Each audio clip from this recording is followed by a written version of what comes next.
It's great to have here on this panel.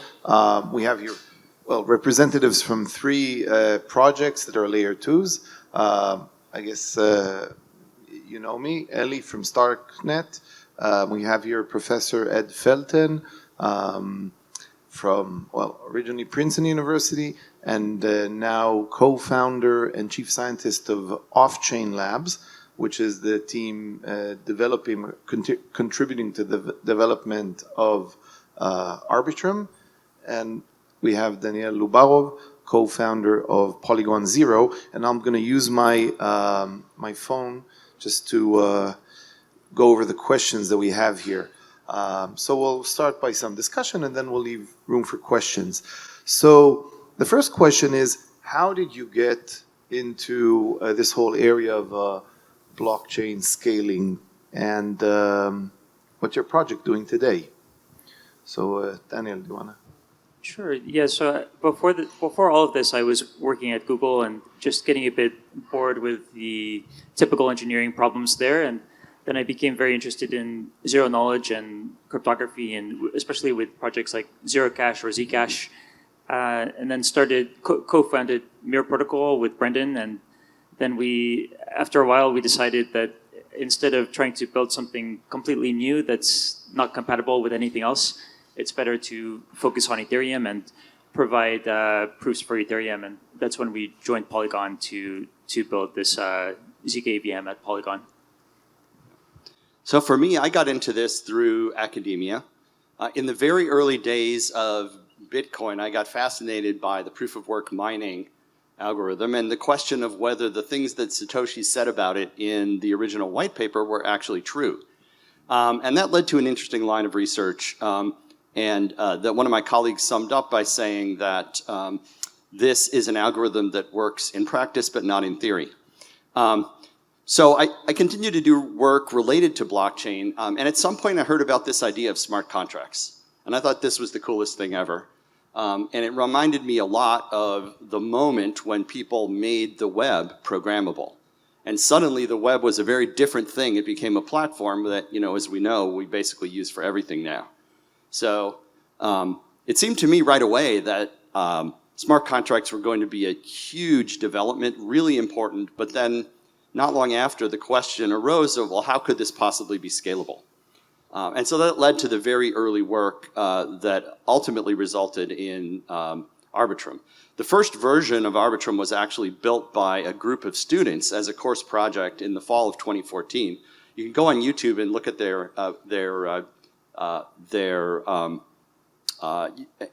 their end of semester presentation, and you can see kind of the germ of what eventually turned into the product. But of course, it's a long journey of first academic research and then building and looking for product market fit and all of that to get to a fully built system. So I'll be both the moderator, but also I'll be a panelist, so I'll answer also.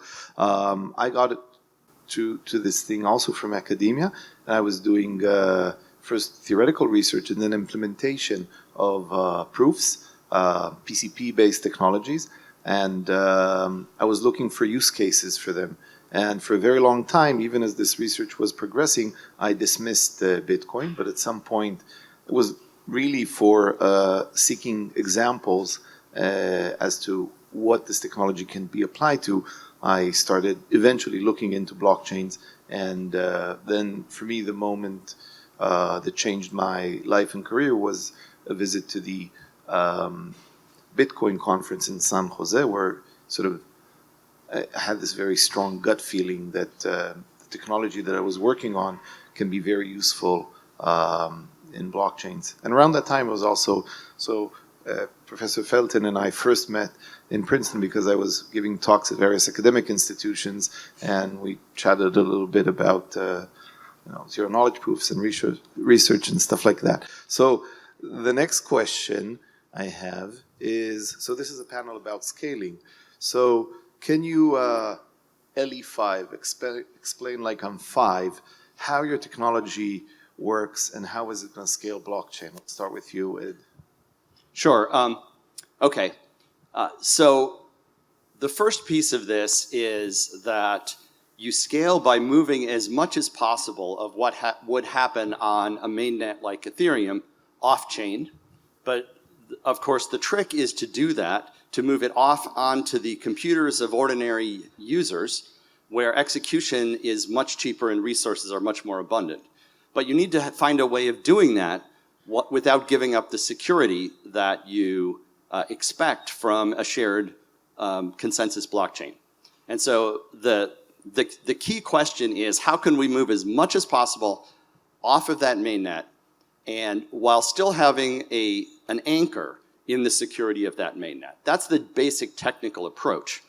And then within that technical approach, we ask, what is the cheapest and simplest and fastest way to provide that security? And then there's a lot of more complex technology that even 5-year-old Ellie might have taken more time than this answer should take. Please, Daniel. Yeah, so basically, in a conventional blockchain, we verify the state of the chain by just re-executing every transaction, seeing if we get the same state root at the end of that.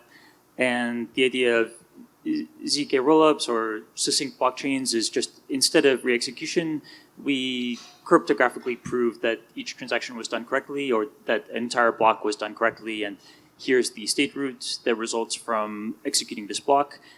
And I guess kind of comparing the two solutions, I think they're similar in that the goal is to avoid an Ethereum user doesn't have to personally verify what happens on any rollup, right? That's the whole goal. And maybe it's just a different extreme where for a ZK rollup, we take it to the extreme where a transaction is executed only once and nobody else has to check it at all. Of course, there are some pros and cons where generating this cryptographic proof takes some more time. So there's that trade-off. But yeah, that's the idea, is basically execute everything only once, and we pay a cost for that. But after that, then there's no re-execution. My LE5 explanation of the technology is that think of Ethereum as this very trusted computer. It works really well, but it's also very slow and very expensive. So what if we could, and right now it's, without rollups, it's processing each and every transaction, which leads to congestion and cost. What if you could use that very trusted computer in a different way to inspect the integrity of computations, but doing so with very minimal cost? And the short of the story is that there are mathematical ways to make it happen, and they're very surprising and based on very deep and important mathematical innovations. But there is a way to take a very weak computer and let it check the integrity and ascertain integrity over an exponentially greater amount of computation. And that's how we scale with validity rollups. We scale Ethereum.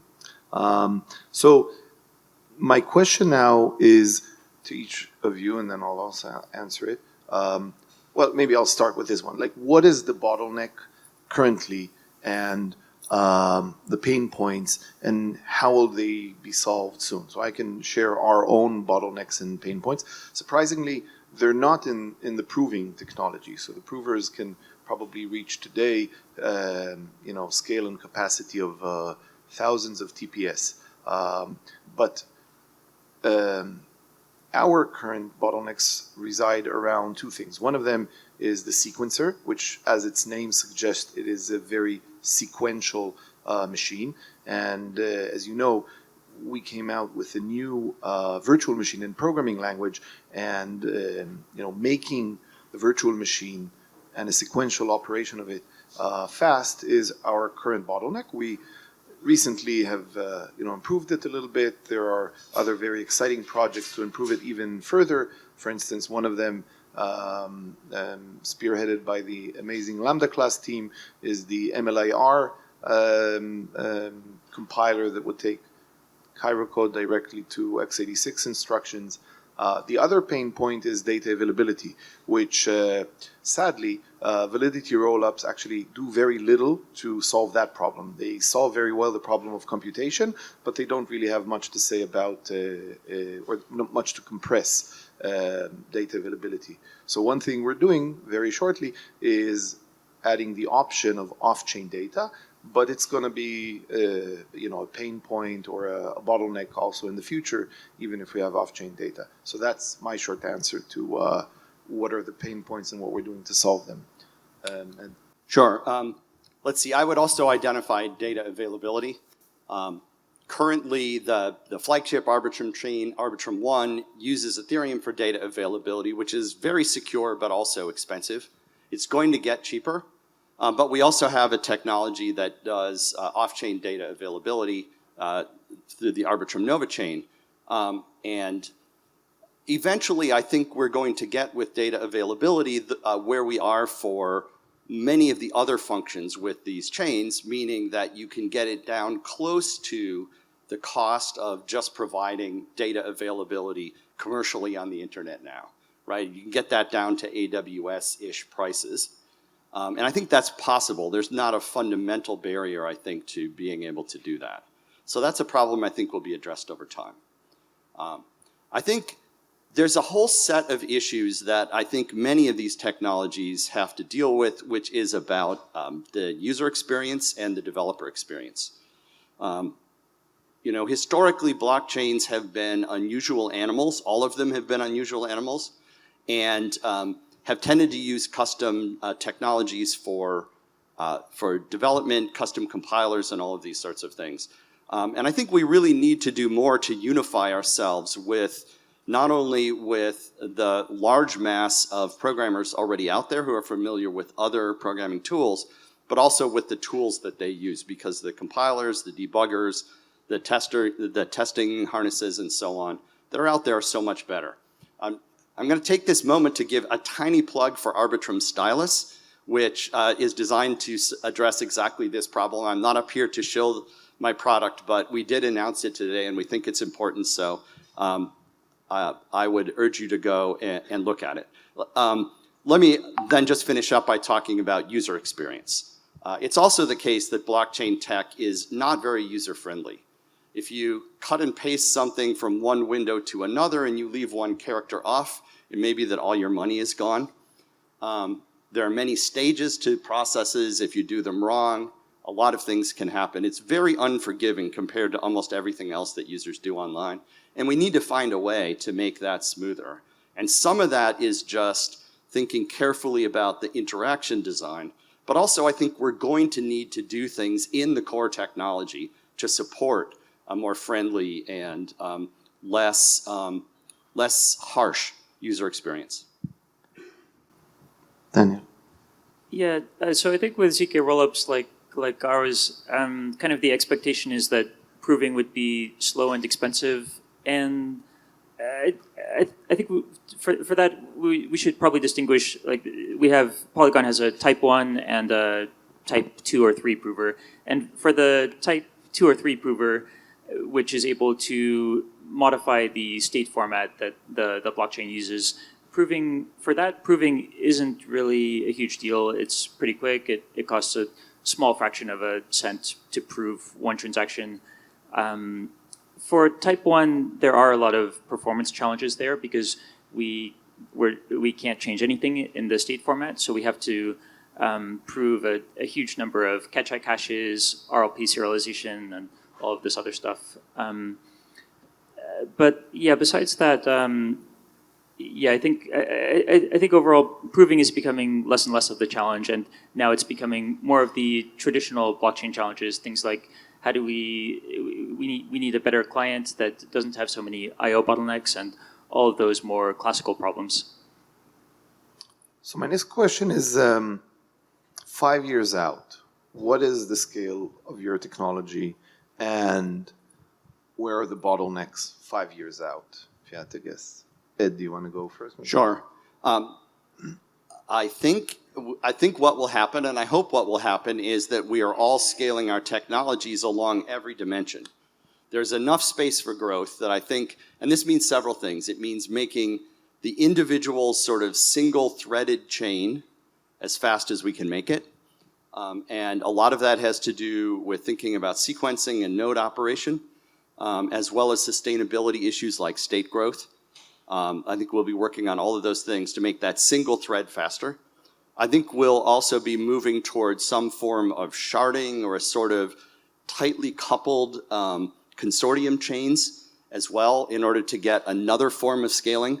And then finally, we're going to have, I think, a proliferation of more chains that are more loosely coupled. And it's going to take a lot of work to figure out how to make that ecosystem relatively smooth and user-friendly. But I really think in order to get to the scale we can get to, we need to have all of those forms of scalability. So I expect all of those to develop. And we're working hard, and I'm sure other teams are working hard as well on trying to figure out how to do all of those things. I think going forward, honestly, I think proving will seem less and less important compared to all the other things we're working on. I think we can see that happening already. That is, of course, you have to have a prover. As we like to say, we would never release a testnet without a working prover. I think it's table stakes. But once you have it there, and if you have a high quality team that's working on that and really sweating over the details of it, certainly these teams are, then I think it's really about how you drive scale and about all of the other aspects of building an end-to-end user-friendly system. Maybe I'll go second. I'll say that I think that 5 years out, I'm always optimistic. So I think the way things will progress is that at any given, my analogy is things like bandwidth. So think of this now as transaction bandwidth or compute bandwidth. I think that with every iteration of improvement of the technology, the system will get congested shortly after. And the reason it will get congested is that because there'll be new use cases and new applications. So if you think about, wireless bandwidth, it's probably always somewhat congested, but now we do, video calls all the time, and of course send, long videos of cats or whatever it is. And 5 years ago, or maybe it was 10 years ago, it was also congested, but it was congested with, email and maybe voice over IP and things like that. And I think that's what's going to happen, let's say, with Starknet and with rollups in general, that you'll get, if you think of like a rate of transactions, they will keep going on, hopefully indefinitely, or for a very long time, and you'll just have more and more use cases and reducing costs are going down across many dimensions. Another thing I think that will happen and proliferate is fractal scaling, which means layer 3s, layer 4s. The nice thing about validity rollups is that you don't have to the same technology that is already in place, which is recursive proving, can now apply also to fractal scaling, to layer 3s and 4 and so on. And then you'll just have even the main chain of Starknet will itself carry very little of the load of computation that all of that universe is using. Daniel, your turn. Yeah, I think I'm mostly echoing what Ed said, but I think in 5 years we won't be talking a lot about proving whether it's ZK proofs or fraud proofs. That will just be largely a solved problem at that point, and very commoditized. I think in 5 years we'll be talking about what I consider the more inherent sort of truly challenging scaling problems, and that's there are some things like, say, optimistic parallelism, but maybe the biggest would be state growth and figuring out what the solution is to that. And I think that's really Ethereum, something that needs to be addressed for the overall Ethereum ecosystem, because we don't really want individual rollups to be doing their own thing in a way that isn't standardized. So I think that's just a big conversation that the whole ecosystem needs to have, whether it's state rent or some other type of solution. So my next question, and maybe you'll go, Daniel first, I'll go second and last, is about computational models or virtual machines. And of course, you can tell us about Stylus. I think we represent three different approaches to, what is the developer experience in the virtual machine or machines offered. And so what's your approach, Daniel, Polygon Zero? Yeah, so for Polygon Zero, one of our mandates is to upgrade the existing POS chain that Polygon has. So for that, our goal is to change nothing, right? We don't want to change the gas model or change anything about like the state format or anything about how the EVM works. We just, for now, we're just keeping things the way they are. Polygon does have some more futuristic plans, so things like Polygon Maiden that uses an entirely different state model and uses Maiden as the VM instead of EVM. But there are so many applications already written for the EVM and maybe deployed on the POS chain that we think it's important to focus on upgrading security there before focusing on more futuristic things. So famously, we went with a very bold and non-trivial choice of, we're a non-EVM validity rollup. Basically, we have a new virtual machine called Cairo that I'm sure many here are familiar with. It's very different differs from the Solidity virtual machine. It's Rust inspired, and the way we came about it was that proving is something that is very heavy in computation. So we thought, and at first it was for internal consumption, that the best way to reach maximal scale for our customers is actually to come up with a virtual machine that is best tuned to the constraints of proving, in our case of Stark proving. A little bit just like, CUDA is a language that is very well suited to GPUs and, Android probably to smartphones and so on. So it made sense for us internally. And then we realized that actually, not just internally for StarkX systems, this could work, but also for the world. And that's how we reached the non-trivial position where we reached. We're very happy to see that developers around the world are eager to explore this language. And many of them are actually saying that as a smart contract language, it's a pretty smart contract language. But, Judge is still out there. We went down a non-trivial path of diverging from existing virtual machines with their tooling. We'll see how it plays out. What about you? Sure. So we started out basically trying to provide a value proposition of a chain that works just like Ethereum, only cheaper, faster, and with more throughput. That is really focusing on compatibility with Ethereum. And for a couple of reasons. One is we wanted to make it as easy as possible to bring applications and application developers on board. And so those who were in the Ethereum ecosystem already knew how. But also because, but the other thing that we knew from the beginning was because in our proving methodology, in the common case, all the prover does is execute. That essentially we needed to optimize our execution engine for the same thing that traditional execution is optimized for. So what that means is we didn't feel the need to change the execution model in order to optimize anything. So we did reach that of having, I think, really good EVM compatibility. There are some necessary differences, such as differences in the economics. If you saw Professor Nissan's talk this morning, he talked about some of the reasons why layer 2 chains have to have slightly different economics. But once we had that, I think, well established, we sort of turned to what we saw as the next stage, which is what we call EVM+. And what that means is retaining compatibility with EVM, but adding the ability to write smart contracts in other languages and then upload them. So this is what Arbitrum Stylus that we just rolled out this morning does. It allows you to write smart contracts in Rust or C++.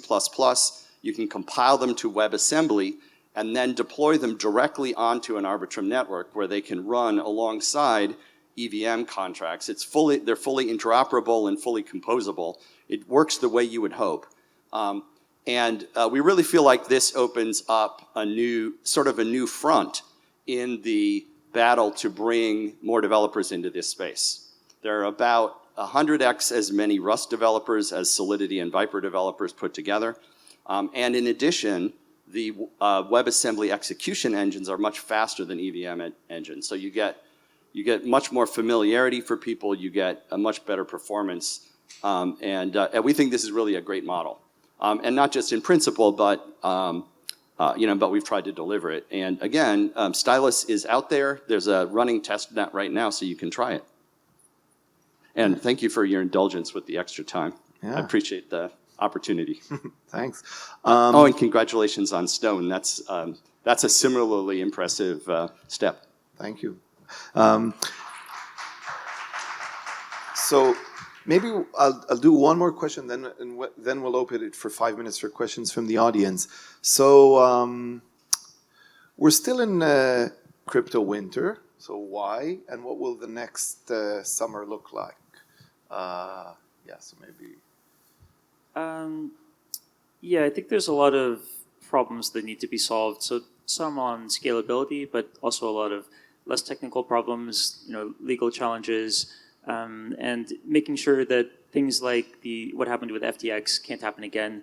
So I think part of the answer there is just custody is a big problem. If I'm trading, most people who are trading are using centralized exchanges, and even if I'm holding ETH on Binance, I should be able to have that behind my public key, right? But today there's no way to do that. I just have to trust Binance to custody my assets.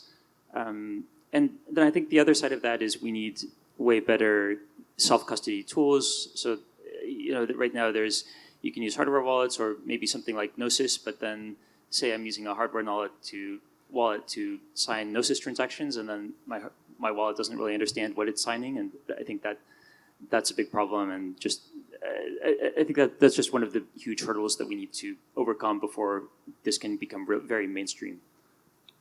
So AI has had winters, and the internet early on had winters, and why should we be different? Unfortunately, this is a thing that happens, that public opinion can fluctuate a lot. The opinions of sort of the broad markets can fluctuate a lot. But just like in those other fields, during the so-called winters, they didn't happen because the technology was slowing down. They didn't happen because people were not building interesting and exciting new things. It was just a mood swing of public opinion and broad markets, and the mood will swing back. I think where I sit, I feel like we should all continue building, that there will be another summer and then another winter. And the important thing is to keep building and keep making things better. Yeah, I agree with what you both said. I think certainly part of the winter is well deserved in the sense that there were some very spectacular failures, famous ones, Luna, Three Arrows, FTX.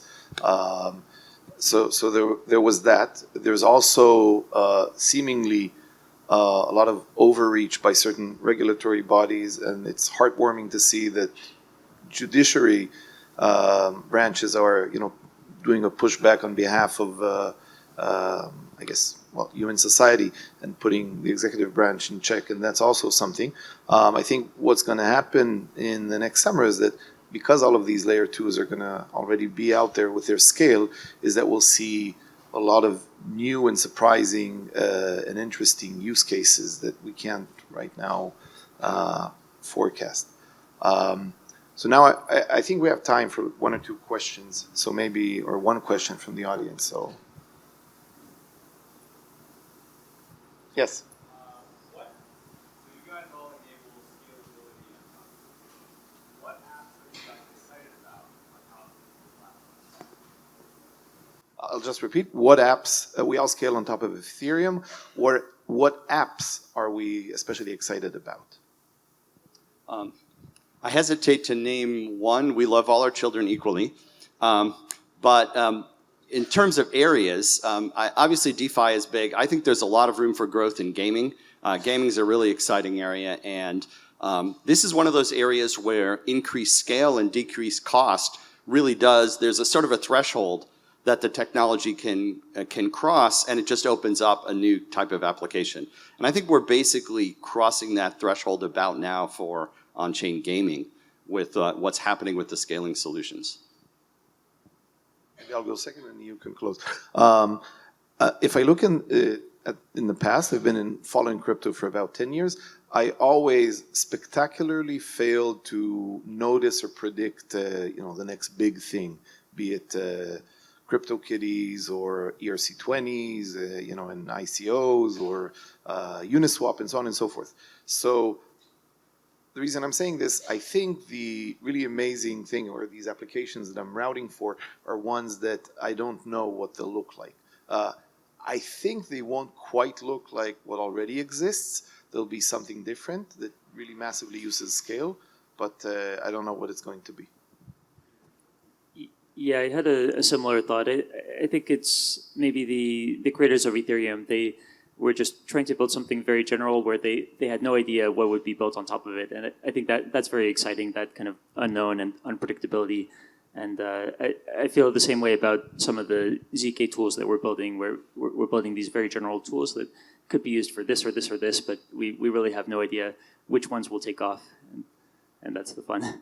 Okay, so with this, I want to thank again Professor Ed Felten, co-founder and chief scientist of Offchain Labs, Daniel Lubarov, co-founder of Polygon Zero. Thank you very much. Thanks, Sally.